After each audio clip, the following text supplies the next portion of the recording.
بسم اللہ الرحمن الرحیم۔ آج کا میرا ٹاپک ہے عقیدہ حیات النبی اور مشہور دیوبندی عالم مولانا الیاس گھمن۔ الیاس گھمن فرماتے ہیں کہ حضرت ابو بکر رضی اللہ تعالی عنہ سے غلطی ہو گئی تھی کہ جو آپ نے رسول اکرم صلی اللہ علیہ وسلم کی وفات کی تصدیق کی۔ وہ اپنی کتاب زبدۃ الشمائل کے پیج نمبر 237 پر فرماتے ہیں، حضرت پاک صلی اللہ علیہ وسلم کی وفات حضرت صحابہ کرام رضی اللہ عنہ کے لیے بہت بڑا سانحہ تھا۔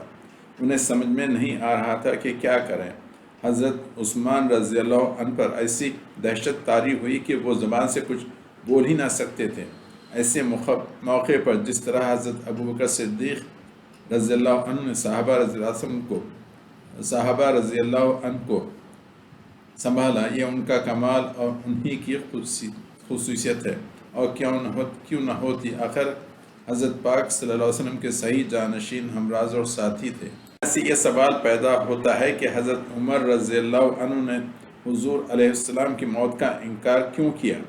اس کی بہترین توجیہ جو راغب کے یعنی الیاس گھمن کے ذہن میں آتی ہے، جس میں حضرت عمر کی جلالت کی شان بھی ہے اور اہل سنت و جماعت کے عقیدے کی وضاحت بھی، وہ یہ ہے کہ صحابہ کرام نے آپ علیہ السلام کے جسد مبارک اور آنکھوں کو دیکھا تو فرمایا کہ وفات ہو گئی، جبکہ حضرت عمر کی نگاہ حضور کے قلب اطہر پر تھی جس میں حیات کے اثر تھے، اس لیے فرمایا کہ آپ زندہ ہیں۔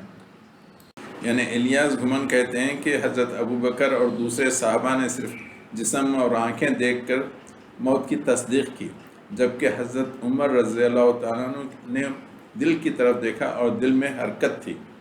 یعنی یہ الیاس گھمن یہ کہنا چاہ رہے ہیں کہ نعوذ باللہ من ذالک رسول اکرم صلی اللہ علیہ وسلم کو زندہ درگور کیا گیا۔